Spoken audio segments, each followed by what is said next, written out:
Okay, let's take a quick look at this game that was just played by one of my students, and we're just going to kind of very quickly look for an opportunity for some improvements in the position. Obviously, we already know that we should be looking to control these 4 center squares, so let's see how she did.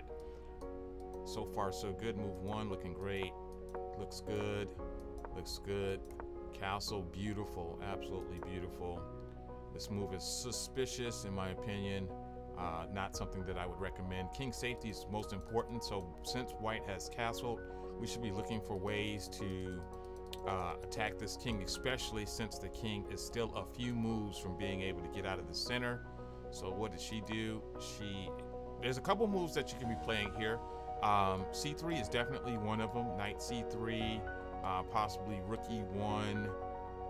All of those are real moves, so nothing wrong with the move that was played. C3, again, another one of these crazy prophylactic moves. It suggests that the bishop is going to retreat, by the way. Let's see, she countered in the center right away. That's very good. We're supposed to be aiming at these 4 center squares, which we've already talked about. There's some liquidation, so she has an advantage, 2 center pawns versus 1 center pawn. Good job. Bishop retreats, develops more pieces. An alternative move in this position possibly could have been queen b3 right away with the double attack on f7. This is the first opportunity for an improvement. Another move in this position could have possibly been, well, let's just go with those 2 moves, knight c3 and queen b3. Those are the only 2 direct moves I see. This knight can't do anything. Obviously, all those squares are covered, so there's no knight move. There's no bishop move that can do anything. Pushing the pawn, I don't think actually does anything. So the 2 moves in the position, maybe knight c3 and queen b3. All right, we continue. She played knight c3. And this is why I kind of favor queen b3 after actually seeing what happened in the game. If queen b3 is played first, not only is f7 under attack right away, but there is no pin with the bishop, which is what happened in the game. There's no pin with the bishop because the queen is no longer there. But okay, whatever. Knight c3, the bishop pins the knight. She attacks in the center. The player with the black pieces likes to push a lot of pawns. So capturing the dark square bishop. Now queen b3 is not an option. Okay. H3. So we have a principle: avoid pushing pawns in front of the king unless it absolutely stops checkmate. This is something that I'm going to probably discourage you from doing, because my goal is to see you at 1600. Once you get to 1600, you can make these kind of moves. This is not a mistake, but this is the kind of move that's going to limit your speed in getting to 1600. King safety is more important than grabbing pieces. All right, it just happens that you're playing someone who didn't know what to do. They capture, which is giving you an advantage. So they removed an attacking piece. You don't have anything that can cause any harm on this side of the board at the moment. And you've already got a double attack on the f7 square, which is similar to the queen being here and you having a double attack on the f7 square. All right, so the game continues. Let's see what happens. You developed a knight, or black develops a knight. This queen move is probably not necessary. Queen move is probably not necessary. Remember, our objective is once we get our king safe, we should be attacking our opponent. His king is not safe. The threat is to castle, so maybe just simply pushing this pawn would be interesting. E5 right now says you can't castle. So let's just look at it. E5, pawn takes, pawn takes.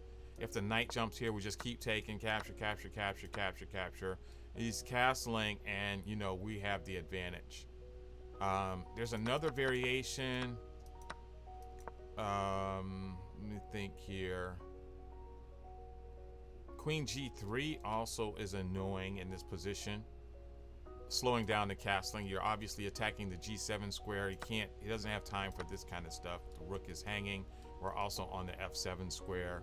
We also have the opportunity to pin the knight to the king. Bishop takes pawn is threatened if the rook tries to hold the f7 square. This is just no bueno. Can't do that. So queen g3 is a nice natural move in the position. What else did we have? So we had two moves right here that might have been faster than what's actually played. And then we also have bishop e3, you know, with a lightweight discovery on the queen. All of these moves scream, hey, if you castle, there's going to be a problem. All right, so you play queen f5. I'm not terribly excited about this move. I'm not excited about this move at all. But it's not losing. It's just not the strongest move. And, you know, black just castles. It's like, okay, so what? You did that, so what? So what did you do here? You took this pawn, hoping for a pawn takes bishop so that you can play queen takes knight. Nothing wrong with that. See if there's anything else. You know, something that jumps out at me in this position is just simply playing e5 still. e5 attacks the knight and the pawn to fork. If the pawn captures, we recapture. The knight has to move, right? And we don't even care where the knight goes. If the knight goes here, then no, you can't go. Well, he can't go here. He's not going the other direction. And going here is dubious. Going here is possible. So let's just say he goes here. This is what we're going for. This is what we're going for. So he has to push a pawn, and that's what we were telling you to not do. Avoid pushing pawns in front of your king unless it absolutely stops checkmate. So now, you know, there's a huge weakness in black's position. This pawn is under attack. So let's just go ahead and beat up this pawn again. You know, and black's squirming. This is the kind of position that you want your opponent to be in. So that's an alternative plan instead of the capture right away. So, but you captured, feels more direct. And here,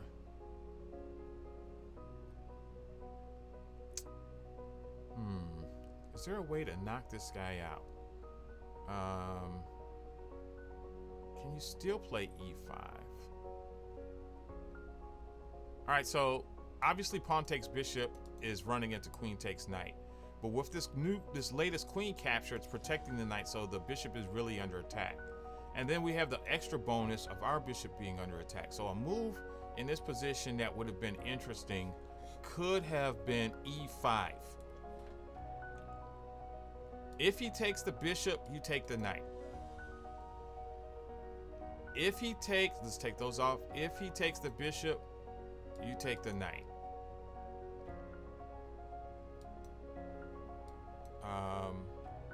What else is in the position? If he takes the pawn, then we retreat this bishop back here and prepare some mating ideas.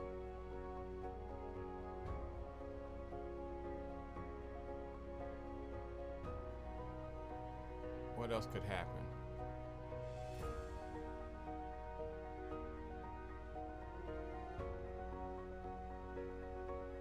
I mean, at this level, this is what I'm expecting. All right, so e5 didn't get played, but that's just an idea really quickly. Queen g5 threatening a new mate, but this knight, all he has to do is move and everything is fine. And he does, and he moves to a square with tempo. So that's awkward. So now you have what we call a peace relationship situation where your queen is doing too much and you're being chased around. You've got too many pieces under attack. Too many pieces under attack. So that tells you that this was a bad attack because all you had to do is move one piece and everything falls apart. So you slide, tickle. You're trying to distract the queen from the mating square, but I think maybe a better distraction would have been just to simply attack the queen with the rook. Let's go with a better distraction.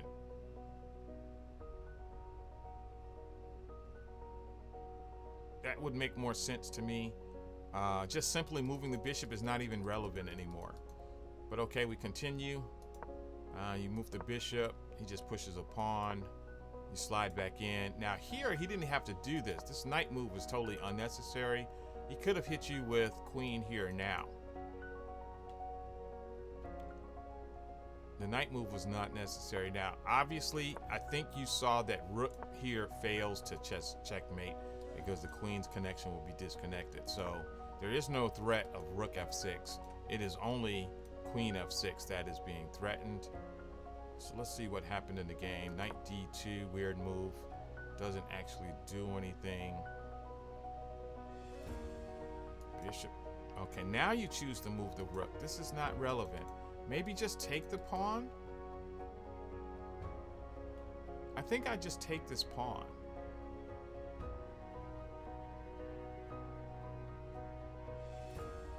It's kind of what I would have done. I would just ignore this rook. Just take the pawn. I mean, what? If he takes the rook, bishop check is going to be annoying. King has to go here.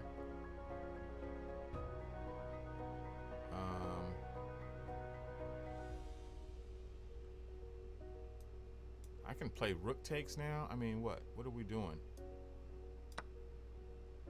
He's not doing this, right? Because he gets mated. That's just GG. Rook here doesn't work for the same reason. GG. Queen here is interesting.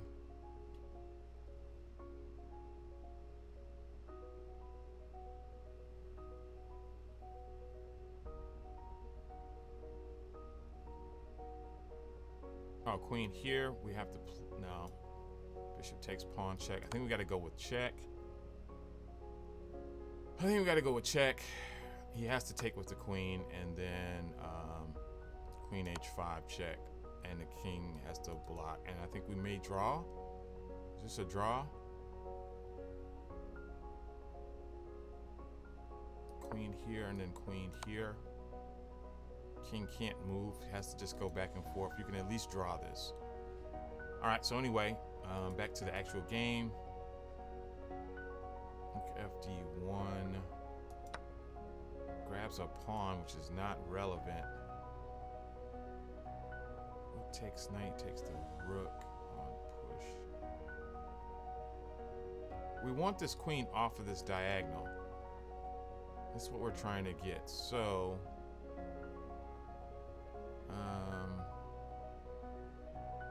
rook takes doesn't quite work. Oh, bishop takes though. Bishop takes right now is huge.